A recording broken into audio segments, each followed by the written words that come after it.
Bismillahirrahmanirrahim. Assalamualaikum warahmatullahi wabarakatuh. Waalaikumsalam warahmatullahi wabarakatuh. Selamat malam teman-teman. Kembali lagi dan kami di sini tim Gas mudurela kencet sote. Baik teman-teman, alhamdulillah pada malam hari ini kita bisa melanjutkan eksplor kembali tentunya ya. Dan insya Allah permasalahan saya dengan teman saya insya Allah sudahlah selesai ya teman-teman ya. Banyak sekali yang WA kepada saya, Mas kenapa sih tidak dilawan saja? Saya tahu Mas Gase itu mampu. Seperti ini teman-teman. Iya, jelaskan ya. Tentunya kita tidak mau menyakiti kepada mereka, apalagi mereka itu adalah teman kita. Jikapun kita harus mengalah, itu adalah hal yang paling baik. Jikapun kita harus sakit, itu mungkin sakit yang terhormat. Daripada kita merasa sama-sama atos kuat ya, nanti perselisihan itu tidak akan pernah berhenti ya. Itu alasan yang pertama. Yang kedua, saya menginginkan tali persaudaraan tetap terjaga. Saya tidak mau memutus tali silaturahmi, karena mau baik dan buruknya teman kita yang harus mengerti mereka. Ya, itu teman-teman. Cuma sangat disayangkan Mas Diki sekarang tidak bisa berangkat dikarenakan masih dalam prosesi penyembuhan. Kepentung. Itu memang sangat menyakitkan, namun ya harus kita hadapi teman-teman ya. Jadi kita melanjutkan ekspor di Sambeng. Kita selesaikan permasalahan dengan teman saya itu ya, si Silo.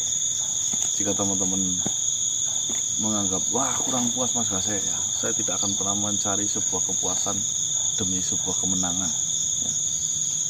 Itu Mok Ya, Mok. dan sekarang sudah jelas siapa teman Mas Gase yang dimaksud. Jadi jangan ada komentar ini. Janganlah. Ya Mas.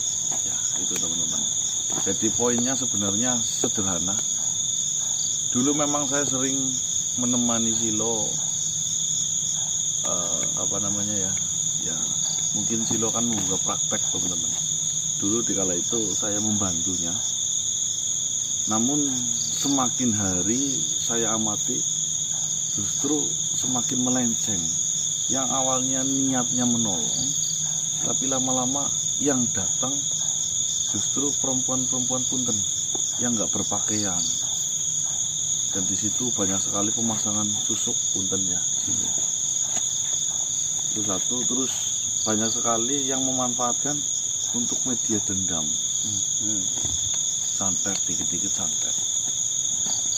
Ya, dari situ karena sudah beda sudut pandang, saya merasa itu sesuatu yang tidak baik ya. Akhirnya saya memutuskan untuk pergi dari tempatnya Silo teman-teman ya. Awalnya baik teman-teman, banyak yang menolong, namun lama-lama katanya justru yang ada uangnya yang model seperti ini kan berat Pak. Yang ada uangnya yang model seperti ini Pak ya. Satu susuk emas waktu itu 1 juta. Satu perempuan masang susuk bisa sampai 7 juta ya. 7 juta. Mukanya saja ini. Mukanya saja. Sedangkan saya tahu susuk yang dipasangkan itu bukan murni emas. Oh, Paham nggak? paham. Ada permainan di situ. Ya.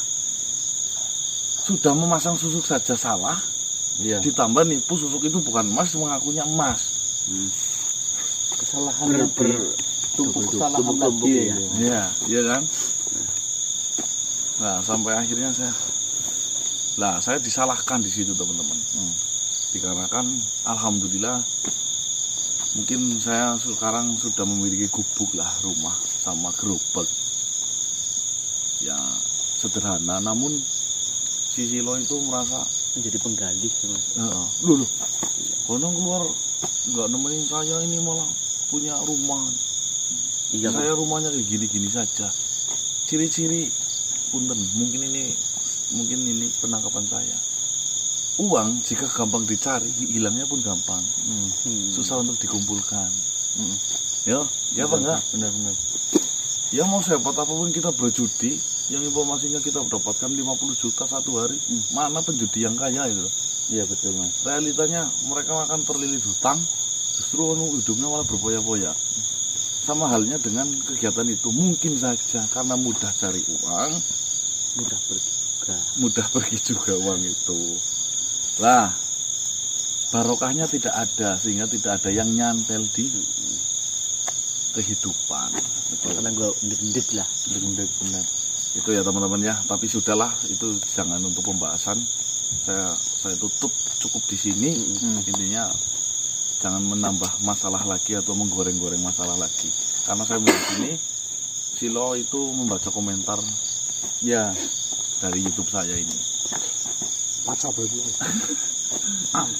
Nah, kita lanjutkan di Desa Sambeng teman-teman. Terakhir apa ya, kita ketinggalan zaman.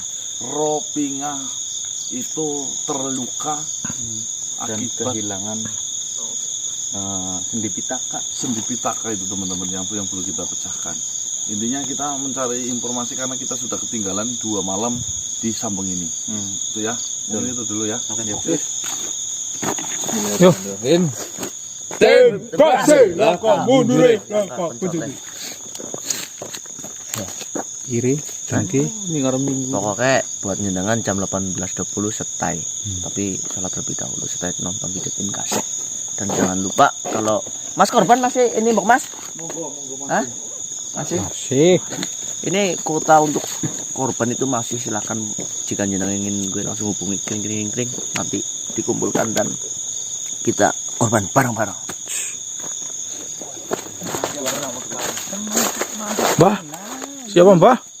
Assalamualaikum. Tuan Radu Suli. Waalaikumsalam warahmatullahi wabarakatuh. Manusia, sebelumnya saya mohon maaf telah mengganggu perjalananmu.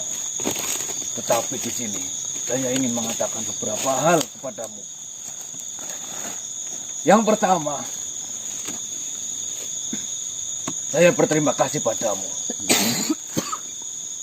karena permasalahanmu dengan sahabatmu sudah selesai. Anakku Baliko, dia sudah kembali. Syukur.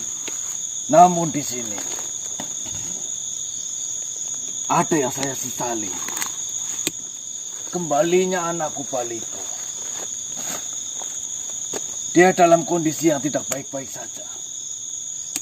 Apa yang telah terjadi pada Baliko? Baliko anakku, dia pulang dalam kondisi cacat. Maksudnya? Dan saya yakin sekali ini adalah ulah sahabatmu. Baliko pulang dalam kondisi tidak bisa berbicara. Saya tidak tahu apa yang dia katakan. Setelah saya periksa, ternyata lidahnya sudah dipotong oleh temanmu.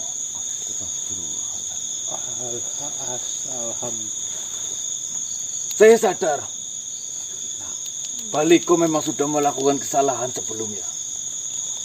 Tetapi bagaimanapun juga, saya adalah seorang ayah. Ayah dari Baliko. Bila mana terjadi apa-apa terhadap Baliko, tentu saya tidak terima sebagai seorang ayah. Ini adalah suatu naluriah. Saya sebagai seorang ayah melihat kondisi anak seperti itu. Dan di sini saya ingin menyampaikan, saya ingin meminta izin padamu. Kalau memang diizinkan, saya ingin balas dendam terhadap sahabatmu. Ada pepatah di zaman dulu pernah mengatakan, nyawa dibayar dengan nyawa. Dan sekarang yang terjadi kepada anakku, Baliko, dia harus kehilangan lidahnya. Begitu pula sebaliknya.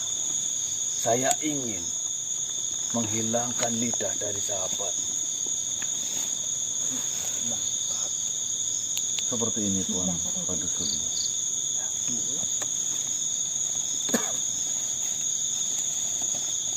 Saya rasa dendam bukanlah solusi yang paling terbaik, karena itu tidak menyelesaikan sebuah permasalahan.